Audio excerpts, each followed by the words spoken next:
This is more information of historic importance that we just haven't seen before about a Russian campaign, and here another government as well, that ends up influencing our presidential election, our core of what it is to be a democratic country. And that's not partisan. That's a problem that needs to be addressed across party line. News that his former campaign chairman, Paul Manafort, and Rick Gates, Manafort's former business associate, have been indicted by a federal grand jury. They face 12 counts, including conspiracy to launder money and conspiracy against the United States. If I listen long enough to you.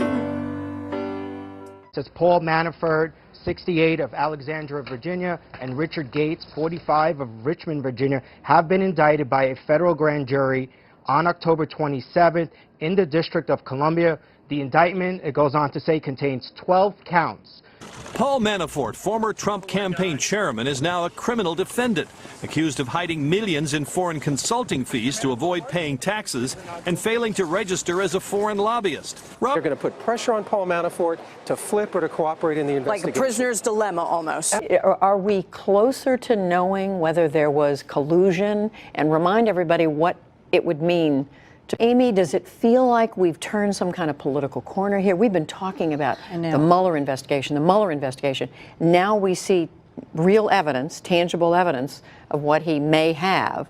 Does it change things? It's the middle of the probe. Is this near the end of the probe? Where are we? That this may be going in a financial transactions direction, because we knew that Paul Manafort was likely under investigation for possible money laundering, tax crimes, and not filling out the proper paperwork for his. So first of all, it has nothing to do with the campaign. Let's be clear about that. He's charged with money laundering. He's being charged with tax fraud. He's being charged with not registering as a foreign agent. But what it doesn't do is touch anything he did in the campaign. Statements and 7 counts of failure to file reports of foreign bank and financial accounts. Does any of this in the indictment touch on the Trump campaign itself? No, it mostly speaks about Manafort's goal of hiding money. He was an advisor to the Ukraine government, and that's mainly what it speaks about. Money laundering, trying to hide that money he made, crimes against the United States, lying to the IRS. So nothing to do with the Trump campaign. The Trump campaign is not mentioned in this indictment. I have gone through it once, and that's, I think, a very important point. And it does not include any reference to his work on the Trump campaign. Probe, where are we? We are not at the end of the process. In history, it's the day President Trump's former national security advisor, one of his first real allies and friends in the campaign, publicly turned on him and agreed to cooperate with the Mueller Russia investigation. It's going down for real. Ex-national security advisor Michael Flynn, guess what he's doing today? Pleading in the Mueller case. And Flynn's guilty plea was part of a deal to avoid more severe charges for himself and his son. A former 3-star general, former national security advisor, a man who had been in the military 33 years, pleading guilty, booked, fingerprinted, and charged by the FBI, now admitting that he lied to the FBI about his contact with the former Russian ambassador concerning sanctions that were being posed by the Obama administration in regard to the Russians attacking the 2016 election, George. It is serious, it's real, it's genuine, and Bob Mueller is not playing games. He's not a partisan. What's your take on it? It's a huge deal. This is huge. I mean, it's hard to exaggerate quite how big this is. It is a shattering moment for the Trump presidency. Comparing it to Watergate, there's a real danger of another Saturday night massacre. It did feel like a historic day.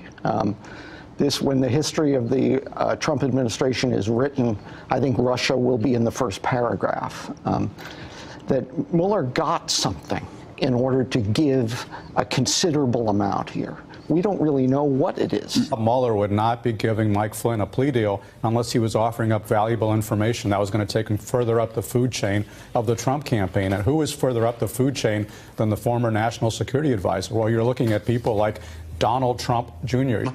You think about the two big fish so far, Paul Manafort and Michael Flynn.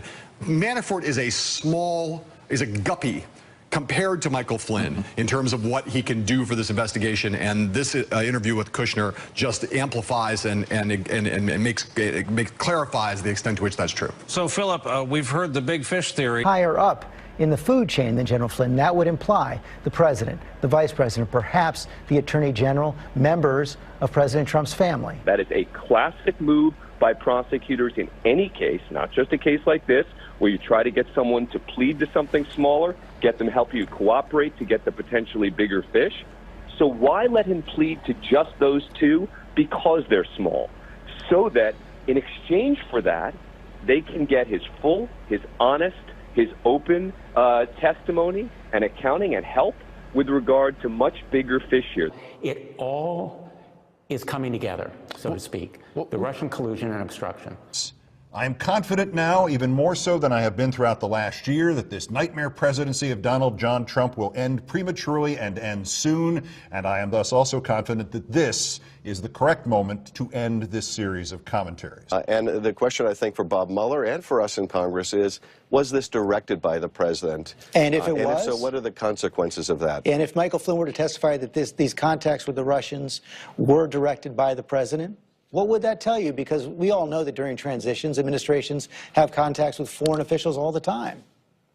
Well, what that would tell me is that one of the reasons that he was intervening, the president that is, with James Comey, was that he knew that this would come to light and that he wanted to protect Mike Flynn lying on his behalf.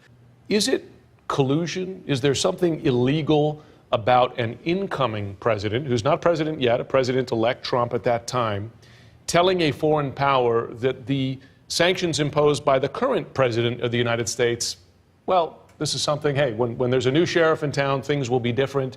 Would that amount to illegal activity in your view? Well, it could. Mike Flynn would know if there was collusion, in my view, between the Trump campaign and the Russians.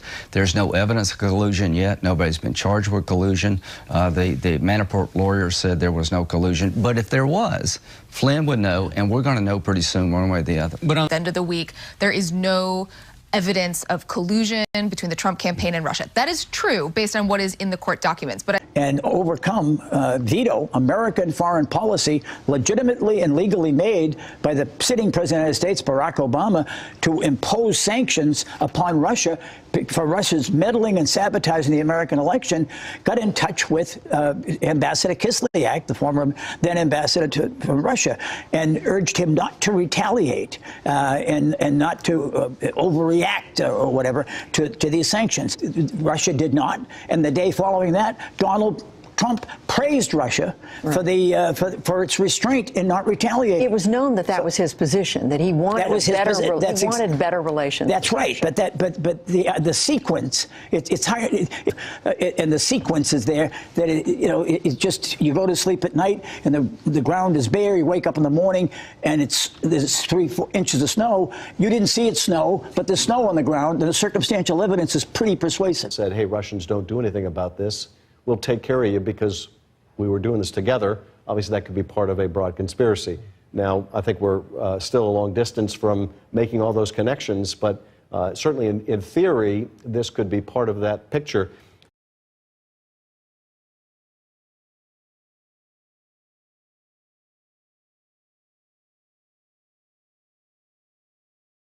Still I